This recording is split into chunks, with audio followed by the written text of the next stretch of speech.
Cadu, prazer, cara, estar aqui contigo, dividindo aqui esse podcast. Confesso a você que passou 1001 perguntas para te fazer e aproveitar essa experiência que você veio construindo. Mas, cara, tinha uma pergunta que eu não dava para deixar passar, que é como é que um cara formado em engenharia mecânica, com mestrado em microfluídica foi para a área de vendas de tecnologia e o que é que e tem alguma coisa a ver, não tem? Explica aí para todo mundo, que eu confesso que fiquei muito curioso. Cara, muito prazer, Vitor, obrigado pelo convite, estar aqui batendo esse papo contigo. É uma história bem curiosa. De fato, eu caí em paraquedas, tá? Porque eu sou engenheiro mecânico, trabalhei com mecânica durante 8 anos da minha vida, né, com engenharia mecânica. E, cara, em determinado momento, eu desenvolvi um sistema em Excel e Power BI dentro da Ipiranga, né, postos de gasolina, postos de combustível, para engenharia. Eu trabalhava na engenharia da Ipiranga. E eu sentia muita dificuldade da falta de gestão. Eu sempre fui um cara, desde que eu comecei a minha carreira, um cara muito de gestão. Então eu comecei a desenvolver alguns componentes em Power BI, em Excel. E, cara, aquilo que eu tinha feito lá na Ipiranga, eles queriam transformar num software corporativo da Ipiranga. E aí eles mandaram o meu projeto para a TI da Ipiranga, que deu um prazo e um custo muito alto, inviável. E aí a coordenação de engenharia foi no mercado achar uma solução que fizesse o que eu tinha feito. E aí encontraram o meu atual sócio, Thiago Reis, que ele era sócio de uma empresa, de um software de gerenciamento de projetos, o qual ele foi vender esse software para a Ipiranga. E nesse processo de venda ele me conheceu, ele ficou impressionado com o trabalho que eu tinha feito e quando eu saí da Ipiranga ele me fez um convite para ser estagiário dele. Eu fui ser estagiário do Thiago, né, e depois acabei virando sócio dele dessa empresa de tecnologia, fiquei lá por 4 anos, vendi minha participação e montamos a Growth Machine juntos. Então foi aí que eu saí da engenharia, né, mecânica, para a tecnologia, por um trabalho que eu fiz, né, lá na época da engenharia da Ipiranga, em Excel. Bacana. E aí acabou, acho que casou, né? Eu não sei, um destino aí, o universo. Muito, acho que né, durante essa trajetória, com essa mudança de mercado, né? Até vindo pelo Aaron Ross, né? O Receita Previsível, onde a gente começa a mudar essa perspectiva de uma venda ali por feeling, né? Por vontade e algo mais processual. E aí dentro das tuas palestras teve... que eu acho interessante a questão lá dos 7 pilares do crescimento, né? Eu sei que aí é conteúdo para passar um ano conversando sobre, mas teria até como resumir aqui para quem está nos ouvindo, né? Qual o melhor ali, o passo a passo e o que seria esses 7 pilares do crescimento? Ótimo ponto. De fato, vendas deixou de ser a arte, né, e passou a ser muito mais ciência. Por que ciência? Porque eu tenho muitos processos, muitas estratégias, muita ciência de dados envolvido. Obviamente que, cara, aquela coisa do vendedor, da argumentação, obviamente que você tem mais resultados, mas eu posso ter vendedores que sabem fazer muito bem isso, mas se eu não tiver uma boa estratégia, bons processos para gerar demanda, por exemplo, eu não vou conseguir vender. Então, de fato, casou muito comigo e eu vejo muitos engenheiros trabalhando com vendas hoje em dia, porque, de fato, vendas, ela é uma ciência não exata, que eu costumo dizer, né? Mas, de fato, hoje você tem muitos elementos de uma ciência na vendas, muitos números, né? Muitas coisas importantes para fazer o nosso resultado dar certo. Só por um efeito de curiosidade aqui, o nosso diretor de marketing é engenheiro, o nosso diretor de operações da empresa ele é engenheiro, o nosso líder de vendas é engenheiro, então são vários engenheiros dentro da Growth Machine hoje, em diversas áreas, né, porque engenheiro resolve bastante coisa. Falando dos 7 pilares de crescimento agora, Vitor, só para o pessoal entender, para uma empresa ser bem sucedida ao longo do tempo, ela precisa ter alguns elementos que são os 7 pilares de crescimento que o Vitor falou. O primeiro deles é a estratégia, é o direcionamento, é para onde eu estou indo. Se eu não sei para onde eu estou indo, qualquer lugar serve. Em algum momento eu vou para o lugar errado, ou, por exemplo, não adianta eu colocar uma Ferrari para andar numa rua de paralelepípedo. É uma estratégia errada, porque eu estou com uma baita carro, estou colocando ele no lugar errado. O segundo elemento são processos, né? Processo é o meio pelo qual eu vou executar minha estratégia. Então, se eu sei que a minha estratégia é sair do ponto A ao ponto B, o processo é a forma que eu vou garantir que eu estou indo do ponto A ao ponto B. Se eu tiver processos falhos, eu não consigo fazer essa execução. Eu não vou sair do ponto A ao ponto B, mesmo que a minha visão esteja correta.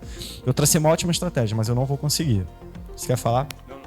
O terceiro ponto são as pessoas, né? Então, ter pessoas bem capacitadas é muito importante, porque são as pessoas que executam os processos que geram os resultados. Se eu não tenho pessoas capazes, eu não vou conseguir executar os meus processos que vai fazer com que a minha estratégia seja atingida. Mas não somente ter as pessoas corretas é o ponto certo. Porque se essas pessoas não forem capacitadas, e é papel seu, gestor, capacitar as pessoas, é papel seu, empreendedor, capacitar as pessoas, se alguém do seu time não sabe fazer alguma coisa, a culpa é sua. porque você que tem que treinar essas pessoas. Então a capacitação é o quarto pilar do crescimento, porque não basta você ter as pessoas certas, você tem que ser as pessoas certas e capacitá-las. O quinto pilar do crescimento, Vitor, é a gestão. Porque se eu tenho o processo certo, eu tenho as pessoas certas, eu capacitei, depois eu tenho que garantir que essas pessoas estejam executando aquilo que foi traçado. Porque criar processo é muito fácil. Fazer as pessoas executarem que é o difícil. Fazer o processo certo é o difícil. Criar processo é muito fácil. Executar ele da forma, adequada, com rigor operacional e da forma adequada, auditando, que é o difícil. Tá? Então esse é o quinto pilar do crescimento. O sexto pilar do crescimento, a gente tem o planejamento. Então, não adianta eu ter uma estratégia se eu não tiver um planejamento, ou seja, exatamente, eu vou daqui a 5 anos valer 1 bilhão, que é a meta da Growth Machine. Como que eu passo essa meta de 5 anos para uma meta anual? Como que eu passo essa meta anual para uma meta trimestral? Como que eu passo a meta trimestral para mensal, para semanal? E aí vai. Ou seja, eu tenho que ter esse planejamento. E mais importante, o planejamento, pessoal, ele não é só um planejamento de highlight. Por exemplo, eu tenho que faturar tanto, eu tenho que vender tanto, porque isso é consequência. Resultado é consequência. E resultado eu não controlo, porque é uma consequência. O que eu controlo? É o que a gente chama de medida de direção. São metas de direção. Então, exemplo, em venda. Se eu quero bater uma meta de vendas, eu não tenho que olhar para a venda. Eu tenho que olhar para a proposta, eu tenho que olhar para a prospecção, eu tenho que olhar para a ligação, porque isso está dentro do meu controle. Então, toda vez que eu quero predizer uma meta, predizer algo, eu tenho que olhar porque é medida de direção. Venda é o que a gente chama de medida histórica. Quando vira um mês, eu bati ou não bati a meta, já era. Zerou, começou tudo de novo. Eu perdi se eu não bati a meta. Agora, se na primeira semana eu vejo que o meu número de propostas ele está baixo, aí eu tenho tempo de corrigir porque eu tenho que aumentar o número de propostas. E o sétimo pilar do crescimento é a tecnologia, que é o impulsionador. Tá? Então, se eu quero ter um negócio escalável, eu tenho que botar a tecnologia para impulsionar. É como se fosse um nitro de um carro. A tecnologia ela não resolve o problema. A tecnologia ela ajuda a escalar. Então, você só tem que olhar para a tecnologia. Por exemplo, a Growth hoje, nós estamos no momento de tecnologia. Por quê? Passamos dos 20 milhões, estamos para 40 milhões de faturamento, 100 funcionários. E esse ano a gente está botando 2 stacks de ferramentas lá, que é o HubSpot e a NetSuite, que são Ferraris do mercado, e marketing financeiro. Por que só esse ano, depois de 5 anos, eu estou olhando para a tecnologia? Porque chegou o momento. Chegou o momento de escalar, vai começar a me dar problema, estou começando a ter problemas de confiabilidade de números. Só que nos últimos 5 anos, cara, eu usei ferramentas muito baratas, porque eu não olhei para isso, eu olhei para onde? Para estratégia, eu olhei para gestão, eu olhei para pessoas, que são pontos mais importantes. Por que eu deixei a tecnologia por último? Porque é o menos importante. Muita gente se apega à tecnologia, achando que software vai resolver. Não resolve. O que resolve o seu problema são pessoas certas, no lugar certo, executando os processos certos, com a gestão adequada, com a estratégia adequada. Isso resolve o problema da sua empresa. Software não resolve. Perfeito. E até pegando esse gancho da tecnologia nesse processo dentro dos pilares, né? Processo, pessoas e ali a tecnologia, né? Como é que você vê que, caramba, agora é um momento de eu investir em tecnologia? Porque muitas vezes a gente, provavelmente no mercado, eu vejo empresas com 20 e 30 anos realmente ainda estão muito ali no Excel, mas chega uma hora que não dá mais, né? Ficam um pouco travadas e precisam ampliar. E muitas vezes tem empresas que já querem iniciar com uma melhor tecnologia de ponta, mas ainda não estão estruturadas. Como é que você vê, tanto pela experiência da Growth como do mercado de clientes, né, que você vem atuando, que seria aquele momento ali de virar a chave, por exemplo? Excelente, cara. Quando o gasto que você vai ter operacional é um dos pontos, ele é muito alto frente a contratar uma tecnologia, né? Por exemplo, a sua própria empresa. Ela é excelente nesse sentido, porque se eu não tiver uma empresa como a sua, por exemplo, para quem faz prospecção outbound, uma ferramenta que a gente fala, uma ferramenta de Big Data, uma ferramenta de construção de lead gen, né, de geração de lead, cara, eu vou ter que ficar fazendo isso manualmente, o esforço que eu vou colocar nisso é muito alto. Então, por exemplo, aquele SDR, aquela pessoa, aquele pré-vendedor que poderia estar prospectando, ligando, que é uma atividade melhor para gerar venda, está lá criando uma lista porque está fazendo uma atividade muito manual. Então, nesse caso, mesmo nisso da empresa, super vale uma contratação você olhar muito bem para a tecnologia. Quando você está perdendo eficiência em prol, né, de alguma outra coisa. Então, aí você tem que aumentar a sua produtividade com a tecnologia. Uma outra coisa que eu gosto muito de olhar para a tecnologia é quando a gente começa a ter problemas de compliance, problemas de governança, onde você precisa realmente ter uma governança mais sólida. Então, você tem muita gente na equipe, você não sabe como é que as pessoas estão executando os processos, então você precisa de uma tecnologia para ser o seu olheiro nisso, porque senão você não vai conseguir ser. Então, eu vejo a tecnologia desses 2 principais pontos, para um ganho de produtividade e eficiência e para um ganho também de governança. Depende do momento da empresa. Bacana, bacana, sensacional, Cadu. E um ponto aí que, até para retomar, a gente aprofundar um pouco mais, é que você falou da prospecção, né? E dentro da prospecção, um dos pontos que você também traz na tua palestra é a questão da qualificação, né? Então, todo esse processo, né, de qualificação. E às vezes eu me dou conta de feedback de cliente, ou a gente vai implantar num novo cliente, e eu pergunto, cara, mas para quem é que você vende? E ele vai dizer, Vitão, vendo para todo mundo. Quem quiser comprar, eu estou vendendo. E muitas vezes acaba aquela questão, né? Quero vender para todo mundo, acabo não vendendo para ninguém. Então, como é que você vê esse processo de qualificação como um diferencial, muitas vezes, para gerar um resultado que esperado ou não, né? Trazendo até os 7 pilares do crescimento, né? Legal, Vitor. Bom, pessoal, a gente vive na nova economia, tá? A nova economia, o jogo está no longo prazo. O jogo não está mais no curto prazo. Antigamente, o foco estava na primeira aquisição. O que é a primeira aquisição? Aquela primeira venda. Eu fazia uma venda do cliente, gerava um faturamento e estava tudo certo. Hoje em dia, o foco está no longo prazo, que é a nova economia. O que é o jogo do longo prazo? É o jogo de uma métrica que a gente chama de LTV. LTV significa Lifetime Value, ou valor do tempo de vida do cliente. O que acontece? Se o jogo está no longo prazo e vale muito mais a pena eu vender para clientes que vão me gerar receita no longo prazo, porque custa 7 vezes menos, tá? Eu reter um cliente do que trazer um cliente novo, é muito mais barato, e o meu jogo está no longo prazo, eu tenho que vender para o cliente certo. Por quê? Se eu quero que esse cara fique me pagando por muito tempo, se eu vender para o cara errado, eu não vou entregar sucesso. Se eu não entrego sucesso para o cara, ele vai cancelar ou não vai me comprar novamente. Tá? Então, vender para o cliente certo tem uma questão de lucro empresarial envolvido que muitos empresários não olham e não conseguem identificar. Então, não se trata apenas de, poxa, eu vou restringir o meu negócio. Não, você vai crescer o seu negócio, porque quando você vende para a pessoa certa, você entrega sucesso, essa pessoa ela fica feliz, ela vai te indicar para outras pessoas, então reduz o teu custo de aquisição. Tá? Ela vai te avaliar muito bem no mercado, isso vai te ajudar em outras vendas. É uma pessoa que vai voltar e vai te comprar mais vezes, expandindo a receita do seu negócio. É um cara que vai te comprar mais rápido, é um cara que vai te pagar mais caro, porque ele vê muito valor na sua solução. Então tem muitos benefícios em vender para o cliente certo. E vender para o cliente certo significa qualificar o cliente certo. Então o processo de qualificação na hora da venda ele é fundamental. Ele é fundamental para que a gente esteja no caminho certo, vendendo para quem realmente quer comprar o nosso serviço. Então, para com essa coisa de achar que tem que vender para todo mundo. Porque quando eu vendo para todo mundo, eu fico igual o pato, a teoria do pato. Pato nada, pato voa, pato anda, mas pato não faz nada direito. Não faz nada, né? Perfeito.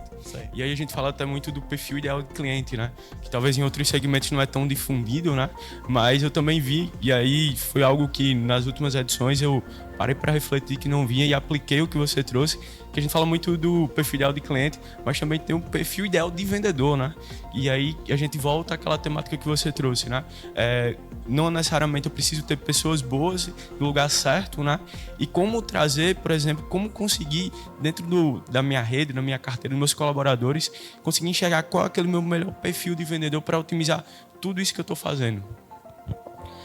Excelente ponto, Vitor. Quando a gente fala de perfil de vendedor, né, de fato a gente tem uma coisa chamada PVI, que é o perfil de vendedor ideal. O que é o perfil de vendedor ideal? É aquele cara que tem as habilidades, as competências e atitudes ideais para o seu mercado. Competências, habilidades e atitudes é uma metodologia chamada CHA. Tá? Então, eu tenho que mapear o que eu espero desse cara. O que esse cara tem que ter, o que a gente chama de hard skill, né? É o conhecimento. O cara tem que saber sprint selling, negociação, CRM, enfim. O que ele tem que saber mesmo de conhecimento que ele estudou, que ele aprendeu. Cada empresa vai ter uma necessidade. Então, por exemplo, se eu trabalho na construção civil, eu prefiro um vendedor que entenda de construção civil do que um vendedor que não entenda. Então, mas isso é realmente importante para o seu negócio? Não existe uma resposta prática aqui. Você tem que avaliar para o seu negócio. Qual é a hard skill que você quer? Ou seja, a hard skill é aquilo que eu aprendi, que eu estudei. Tá? São conhecimentos nesse sentido. Depois eu tenho que analisar quais são as soft skills, né? Ou seja, qual é o comportamento que eu espero do meu vendedor. Então é um cara que tem uma empatia alta, é um cara que tem uma escuta ativa, é um cara que fala bem. São coisas que a gente não ensina, né? Caráter, a gente não ensina alinhamento cultural. Eu não ensino. Eu ensino o cara a negociar, mas eu não ensino o cara a ter um caráter, a ter um bom comportamento, a ser educado. Isso a gente não ensina. Então quando eu olho para hard skill e para soft skill, eu já tenho 2 elementos ali para mapear um perfil de vendedor. E o terceiro ponto é a experiência.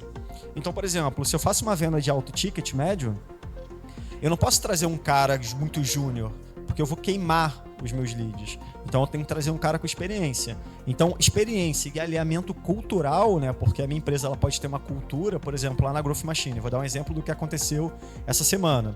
Eu fui entrevistar um candidato que ele veio de uma empresa o cara era muito bom, só que ele veio de uma empresa que eu já tive problemas com outros colaboradores lá por problemas de cultura.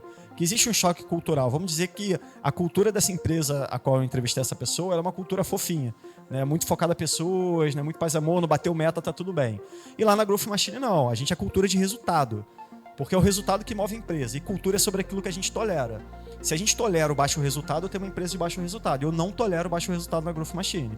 Então eu deixei claro para ele que lá era para trabalhar de 8 às 8.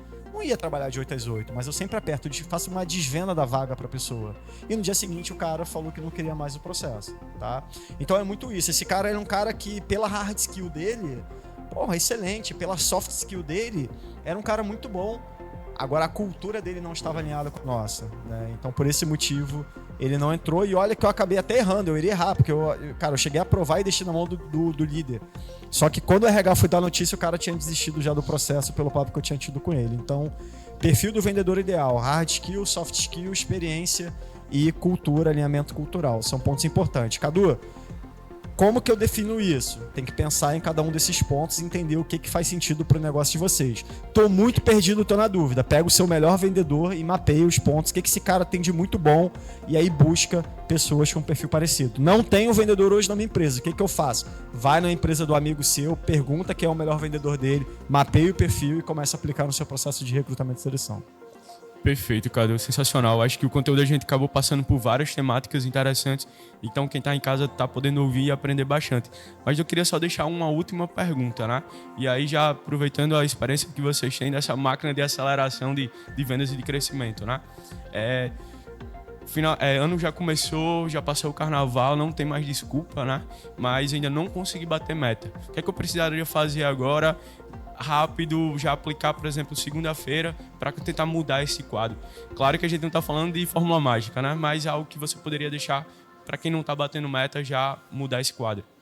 Vir para o Summer Sales, contratar a Growth Machine, obviamente. Prospecta. Mas pode perder a oportunidade, né, cara? Mas se você não está batendo meta, o principal ponto é você entender o porquê que você não está batendo meta, né? Venda, como eu falei anteriormente, venda é uma consequência, venda é um resultado. Todo resultado, toda consequência, ela é uma composição de duas coisas: produtividade e eficiência, tá? Então, se eu não estou tendo resultado, significa que eu não estou fazendo o suficiente, que está relacionado à quantidade, à produtividade, ou que eu não estou fazendo bem o suficiente, que está relacionado à eficiência, à qualidade. Então, o primeiro ponto é: eu estou fazendo muito, mas não estou tendo venda, ou seja, resultado, ou eu não estou fazendo bem, por isso eu não estou fazendo venda. Então, o primeiro ponto é analisar, tá? Porque, por exemplo, o que está no nosso controle? A produtividade. Então, olha, eu não estou batendo minha meta de vendas porque eu não estou prospectando tantos leads quanto eu deveria. Ou, por exemplo, não estou apresentando tantas propostas comerciais quanto eu deveria. Você tem um problema de produtividade, então você tem que resolver de uma forma. Por exemplo, se eu faço prospecção, eu tenho que aumentar a minha execução, contratar mais gente, aumentar a minha execução. Ou se eu faço inbound marketing, eu tenho que ir na minha agência de marketing, cara, aumentar meu investimento em mídia paga para trazer mais leads. Isso é um problema de produtividade. Quanto mais leads eu falo, maior a probabilidade de eu fechar uma venda. Só que apenas a produtividade ela é um elemento do resultado. Qual o segundo elemento? É a eficiência. Então, às vezes, eu estou falando com muita gente, eu estou fazendo muita proposta e não está vindo a venda. Que aí a minha taxa de conversão está baixa. E aí vocês têm que analisar o porquê que você está perdendo a venda, que é através dos motivos de perda. Então, é por concorrente, é por preço, é por falta de prioridade. E aí cada um desses motivos de perda vai ter um plano de ação específico, né? Que aí eu não vou conseguir entrar aqui. Mas a mentalidade, a lógica, né, a engenharia dedutiva, digamos assim, para chegar no ponto do problema, para venda, ela é essa. Venda é uma composição de produtividade e eficiência. Primeiro eu tenho que identificar onde que é. Se for produtividade, aumenta a execução. Se for eficiência, identifica onde. E aí você ativa isso através de um PDCA. Perfeito. Cadu, muito obrigado aí pelo seu tempo. Eu acho que a galera em casa tá com a cabeça fervilhando, né? Espero que tenha anotado todos os pontos. E qualquer dúvida, deixe um comentário que o nosso time vai estar entrando em contato com vocês. Cara, prazerzão e até a próxima. Eu que agradeço, Vitor. Obrigado.